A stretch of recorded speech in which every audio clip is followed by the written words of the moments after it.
I'm Linda van Tilburg for National Security News. Somali pirates have resurfaced in the Western Indian Ocean, adding to the risks faced by shipping companies already contending with missile strikes from Yemen's Houthi militia in the Red Sea and nearby waters. Between 2008 and 2014, the pirates caused significant economic losses globally. And to shed light on the current situation, we have Dennis Reva, a maritime security researcher from the Institute for Security Studies in South Africa, joining us in the NSN studio. Hi, Dennis. Welcome to NSN. Thank you for having me. Well, before we explore the recent incidents, could you provide an overview of the history of Somali pirates? Yeah, well, it's actually the history is very interesting in the sense that a lot of people don't quite understand what Somali piracy is as a phenomenon. And what it is essentially Somalia as a state has underwent some troubling times. So it had some troubles in the early 2000s, which created essentially, which some viewers may recall, led to Somali state being labeled as a failed state. In practical terms, what it means is that Somali government didn't have full control of the territories and couldn't enforce the laws on these territories. And effectively, criminal networks that existed in the region saw an opportunity and decided to take advantage of this. And part, this is where we ended with Somali piracy, but also other instances of crime happening in the region, maritime crime. The origins of piracy is also quite interesting because depending on who you speak to, it varies. For instance, the pirates themselves used to say that what ended up being piracy started as maritime militia. Somalis protecting their territorial waters and traditional fishing grounds from the incursions of illegal fishing vessels from non-African states. And that was indeed the case, as I mentioned, when Somali lost control, Somali government lost control of the territories, or rather could not effectively control these territories and the waters. Other actors, state actors and non-state actors from around the world saw the opportunity and exploited this vacuum. So one sort of the origin story for the emergence of the piracy is the Somali people essentially coming together and fighting back against these incursions, and then eventually this transformed into piracy. More likely than not, it's a combination of a number of factors, as I mentioned. The criminal networks saw an opportunity as well. The phenomenon of piracy essentially relies on the distinction or the difference between the territorial waters and the international waters. And the territorial waters are the domain controlled by the state, 12 nautical miles away from the shore. And so the challenge when it comes to piracy is that if a ship has been hijacked and brought into the territorial waters of the state, it is the state that has the legitimate power to respond to this issue, and international naval forces, for instance, generally speaking, would not be able to intervene. And so this is one of the challenges when it comes to piracy, and one of the reasons that the piracy in Somalia sort of exploded to such an extent as it did. And I'll mention some stats perhaps later. But the point being that a combination of factors, including the troubles in Somalia, lack of control, lack of oversight, lack of capabilities to control the maritime domain, together with the increasing shipping of the coast of Somalia, led to this perfect conditions for the criminal networks to take advantage of the opportunity. But then it seemed as though it went away. Well, Was it contained? It was definitely contained, but I wouldn't say it went away. So coming back to what I mentioned, piracy was conducted by criminal networks, and with any other, as it is the case with any other criminal networks, it is a matter of cost-benefit analysis. at some point it became too risky for pirates to act in the region, and the whole business model for pirates is very simple. They capture the boat. The boat is insured, and the boat is brought into Somali waters. A ransom is negotiated, and this is the profit that is then split by the group. And most of the profit, of course, goes to the pirate boss, and then the pirates themselves don't usually see a lot of money from their actions. But Somalia is a very poor state, of course. But the point is that it at some point the combination of efforts, international efforts, including naval response and other international efforts from UN to regional efforts, created conditions that made it very difficult for pirates too risky for pirates to act in the region. So the same groups have switched to other criminal activities, smuggling and trafficking from people to arms. However, as they are criminals, they're constantly on the lookout for economic opportunities, and one of them has been presented with the ongoing crisis in the Red Sea and the Houthis and the ongoing conflict. So it's to come back to your question. I think it's fair to say that the pirates have been constrained, but they didn't disappear, and they continued to operate and look for opportunities to return to their activities. Well, now there seems to be a resurgence. If they haven't disappeared, they are being reported again, and the headlines are the pirates in Somalia have returned. So, what factors are contributing to that? Again, just as with the resurgence of piracy last time, a combination of factors just sort of created this perfect condition. I mean, I mentioned the Houthi rebellion, which drove a lot of attention away for the naval forces present in the region. But we also need to remember that for a while, since around 2017, in fact, exactly since 2017, there were no recorded successful hijackings. And as I mentioned, this was the result of very effective measures put in place, although I must put an asterisk next to it, and just to mention that the response has been criticized and should be criticized. The international response, it was effective in combating pirates, but not sort of providing a long-term solution to the problem of piracy, to the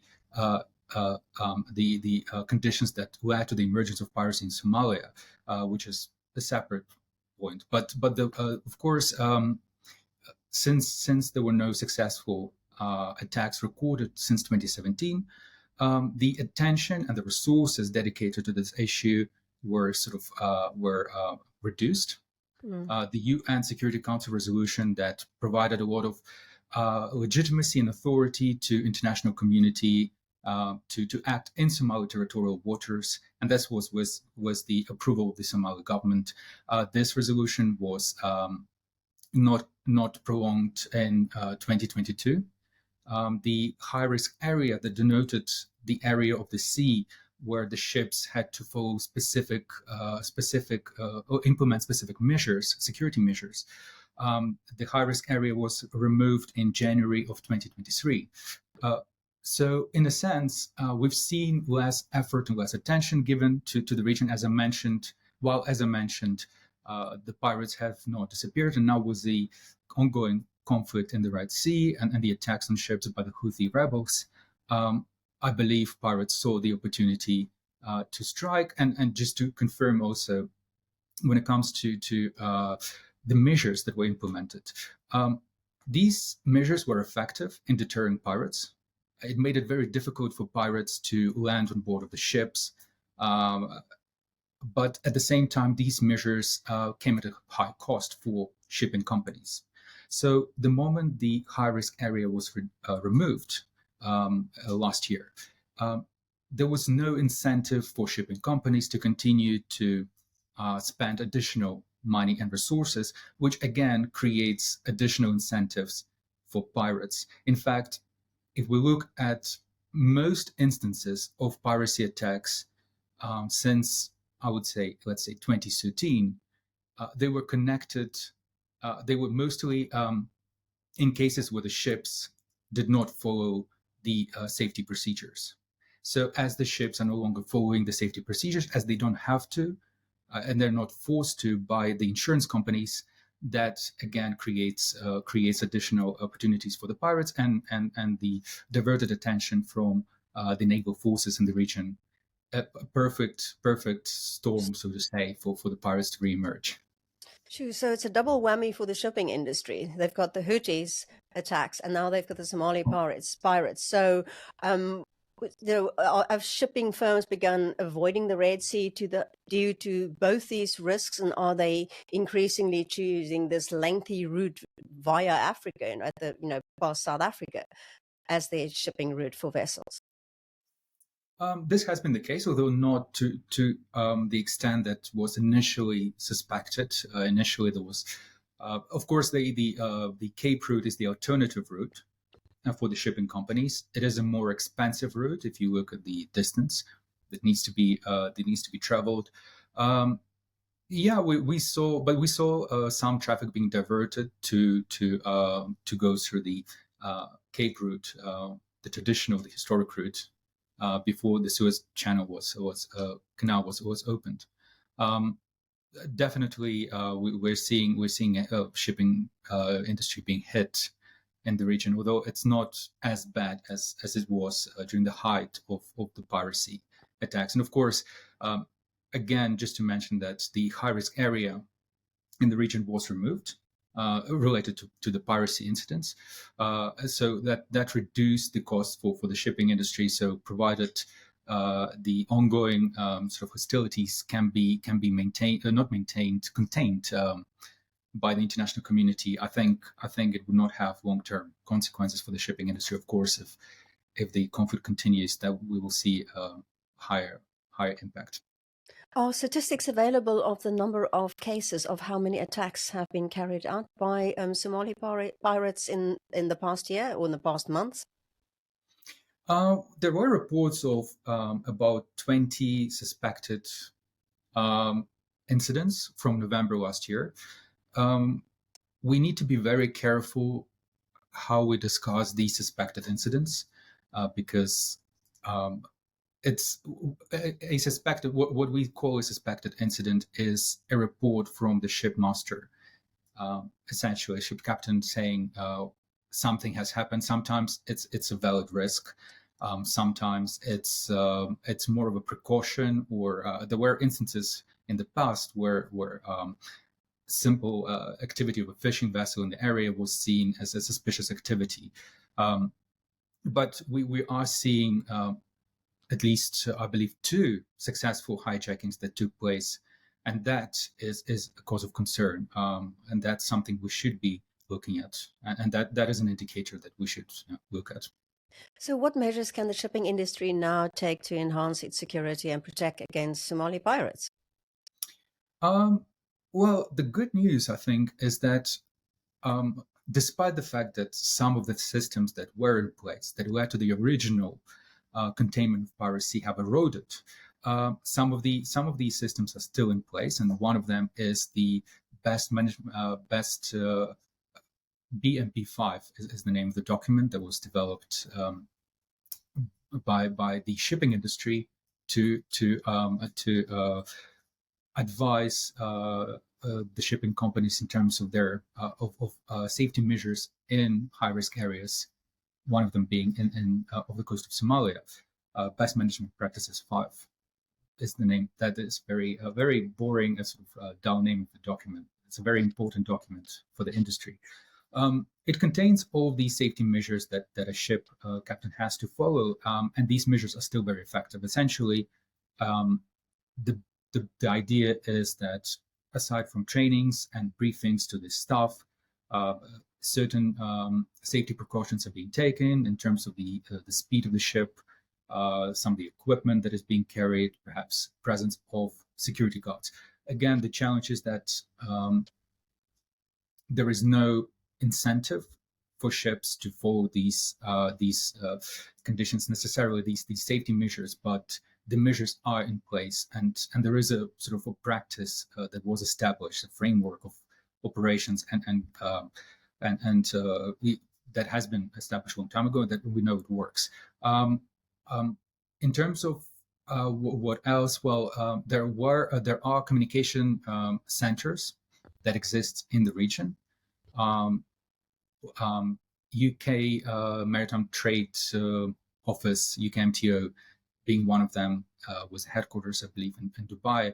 But there are a number of others. The importance of these centers is that before traversing these waters, the shipping company gets in touch with the center, and by doing so, the center can then keep track of the ship moving through the region. And if there's any issue or challenge, this issue is communicated to the center, and then the center communicates this issue to the local naval forces, which again, a simple precaution. It's not mandated by anyone, but it's something that can be done, and it's a service that is provided by the combination of government and shipping industry in the region that helps shipping industry. When it comes to shipping industry, I think these continuing with the best management practices is crucial. And again, I just want to reiterate this fact. In the past, I would be hesitant to say all of the ships, but most of the ships that were successfully hijacked were not following the best management practices. So just simply by following the practices, which unfortunately comes at a slightly higher cost, but I think the cost of having your ship hijacked is higher. So how far down the African coast did they operate, the Somali pirates? How far have they been a problem? Because I actually remember, but that might be quite a while ago, of some incidents even close to the Mozambican coastline. At the height of the piracy challenge, up to and further than 1,000 nautical miles, so quite substantially. And the way pirates operate usually is they have a mothership, which is the ship as a sort of a command post, if you want, which allows them to operate at a further distance. So, for instance, quite interestingly, the ship that was the first successful hijacking that happened recently in December, which was the merchant vessel Ruin, Malta flag ship, it was used as a command post, as a mothership, to later attack the merchant vessel Abdullah, a Bangladeshi flagged ship, on the 12th of March, so quite recently. So it seems this is essentially the way the pirates operate. They use these ships as basis of operation. It is true that there were reported incidents of the coast of Mozambique, so northern Mozambique. However, I don't think the challenge was ever as serious as the Somali piracy of the coast of Somalia. So, but it definitely indicates and shows the extent to which pirates operated. With that being said, I think it's important to say that I don't think we will see anything as serious in these recent attacks. In fact, I think I might be speculating, or perhaps I'm very hopeful, but I think these recent attacks will not result in the quote-unquote resurgence of piracy, so to say. I think the response from in particular the Indian Navy was very serious, sent a very serious message. And if you look at the way the MV Ruin was rescued, the first successful hijacked ship, the way it was rescued sends a very strong message, because from the start, from the point of hijacking, the Indian Navy and the European Navy present in the region tracked the ship all the way to the coast. They were communicating between each other. They employed unmanned aerial vehicles to essentially to see to control the movement of the ship. And this is the way they managed effectively to then rescue the vessel and rescue the people once the ship went out back at sea. So the response and the way the international community has responded sends a very strong message, and I think that is very important because, again, coming back to what I mentioned at the start, pirates tend to be opportunistic, and they look for weaknesses and opportunities. And the strong response from the international community sends a very strong message to the pirates, again, upping the risk or increasing the risk for them in terms of their operations. But then again, if a lot also will depend on the negotiations for the Bangladeshi flagged vessel that was recently hijacked. Quite a lot will also depend on whether a ransom will be negotiated for the Bangladeshi flagged vessel that is currently located in Somalia. That was the second successfully hijacked ship, because obviously the ransom is the way pirates derive profit from these attacks, and the payment of the ransom or the way the negotiations will work will determine how the existing criminal networks perceive the risk reward of these activities. Dennis Reva from the Institute for Security Studies in South Africa. Thanks so much for joining us. Thank you for having me. We are